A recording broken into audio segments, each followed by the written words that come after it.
संविधान, शासन व्यवस्था और सामाजिक सरोकार।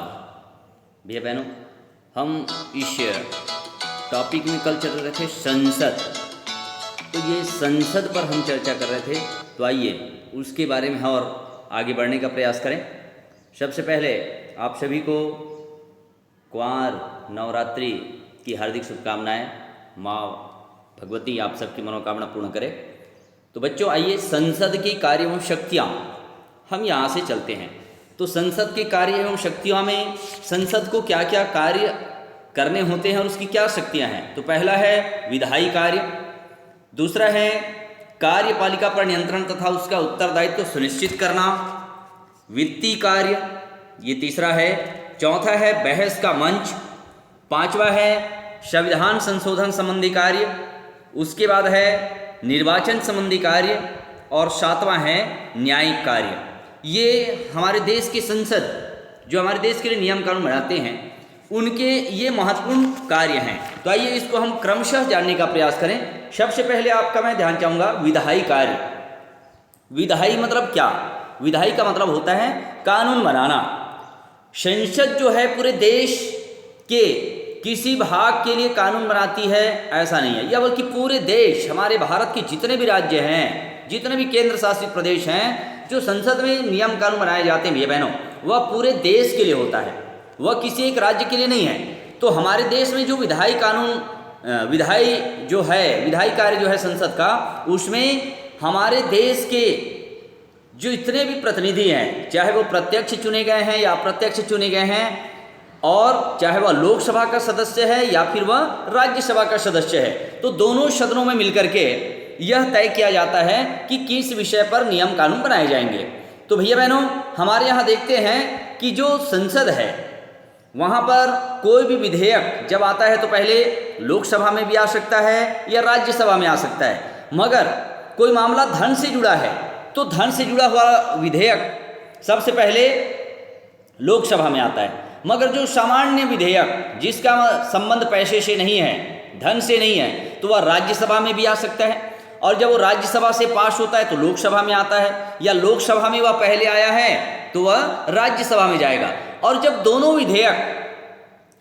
जगहों से विधेयक अगर पास हो जाता है तो फिर वो राष्ट्रपति के पास चला जाता है, और जब राष्ट्रपति उस पर हस्ताक्षर कर देता है तो वह कानून बन जाता है। और जब कानून बनता है तो वह कानून हमारे पूरे देश के लिए होता है। तो भैया बहनों, हम देखते हैं कि जो विधेयक है वह संसद में ही पेश किया जाता है, और इसमें कई प्रकार के वाद विवाद भी होते हैं, विचार विमर्श होता है, उस पर चिंतन होता है। और साथ ही साथ हम देखते हैं कि विचार विमर्श मुख्यतः संसदीय समितियां बनाई जाती है। वहाँ जब कोई विधेयक संसद में लाया जाता है तो उसको संसदीय समिति में भेज दिया जाता है। संसदीय समिति में उस पर और गहन चिंतन मनन किया जाता है, और उस विधेयक में क्या कमियां हैं, क्या उसमें संशोधन हो सकता है, इस पर भी विचार किया जाता है। मगर कानून जो बनता है वह दोनों सदनों के प्रयास से बनता है। लोकसभा और राज्यसभा, जब दोनों सदन में वह विधेयक पास हो जाता है और जब वह राष्ट्रपति के पास पहुंचता है, राष्ट्रपति उस पर हस्ताक्षर कर देता है, तब वह विधेयक कानून बन जाता है। तो हमारे देश में ये विधायी कार्य किसके हैं? संसद के। ये एक महत्वपूर्ण कार्य हमारे संसद का है। उसके बाद ये एक देखिएगा, नीचे लाल रंग में प्रश्न दिखा रहा है, कानून बनाने की प्रक्रिया में संसद कार्यपालिका पर किस प्रकार निर्भर है। तो भैया बहनों, हम देखते हैं कानून बनाने की प्रक्रिया में संसद कार्यपालिका पर निर्भर है। क्यों? क्योंकि अधिकांशतः जो विधेयक है वह मंत्रियों के द्वारा पेश किया जाता है, और मंत्रियों के द्वारा पेश किया जाता है तो ऐसा क्यों? ऐसा इसलिए कि जो मंत्री होता है वह बहुमत दल का सदस्य होता है, और उसके द्वारा लाया गया विधेयक आसानी से पास हो जाता है। क्यों? क्योंकि उसके पास बहुमत है, और इसलिए वहाँ कानून बनना आसान हो जाता है। फिर ये कहता है इस बात का प्रभाव कानून पर सकारात्मक होगा या नकारात्मक। तो भैया बहनों, इसका सकारात्मक प्रभाव होगा। क्यों? क्योंकि हमारे यहाँ दो सदनी व्यवस्था बनाई गई है, लोकसभा और राज्यसभा। अगर लोकसभा में जल्दी निर्णय लेकर के जल्दबाजी में कोई नियम कानून बनता है तो उसको देखने के लिए राज्यसभा के सदस्य हैं जो प्रबुद्धिजीवी और उच्च दर्जा के लोग होते हैं जो कानून को बारीकी से चिंतन मनन करके उस पर अपना विचार व्यक्त करते हैं। ये संसद का पहला कार्य। फिर दूसरा कार्य, कार्यपालिका पर नियंत्रण तथा उसका उत्तरदायित्व सुनिश्चित करना।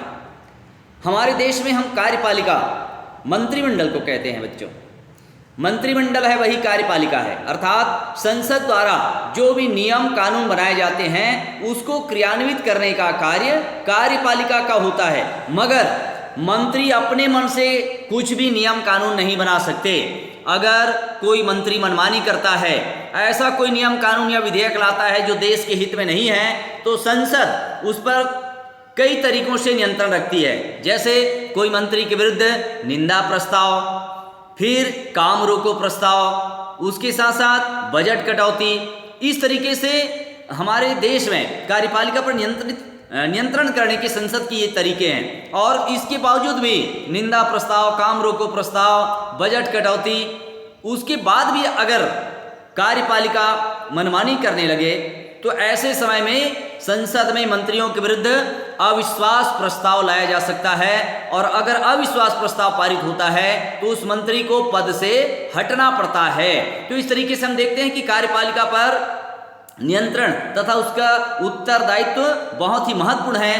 कोई भी मंत्री जनता की भावनाओं के विरुद्ध नियम कानून नहीं बना सकते, और ऐसा होता है तो संसद के द्वारा ही मंत्रियों को उनके पद से हटाया जा सकता है, उसके विरुद्ध अविश्वास प्रस्ताव लाया जा सकता है। ये रहा दूसरा कार्य। तीसरा कार्य देखते हैं, वित्तीय कार्य।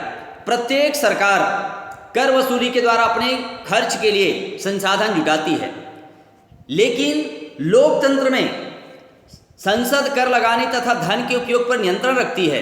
हर साल मंत्रिमंडल की ओर से जो वित्त मंत्री होता है वह लोकसभा में बजट प्रस्तुत करता है, जिसमें साल भर सरकार जो खर्च करना चाहती है उसका ब्यौरा होता है। और इस खर्च के लिए लगाए जा रहे करों का भी प्रस्ताव होता है। मतलब कौन सा कर लगाया जाए, कौन सा टैक्स खत्म किया जाए, किस वस्तु के दाम को टैक्स से कैसे उस पर लागू करना, ये सब किसका है? संसद का कार्य है। कौन से वस्तुओं पर टैक्स लगाना, किस पर नहीं लगाना, और देश को चलाने के लिए राजकीय धन कहाँ से आएगा, फिर उसका व्यय किन किन मदों में होगा।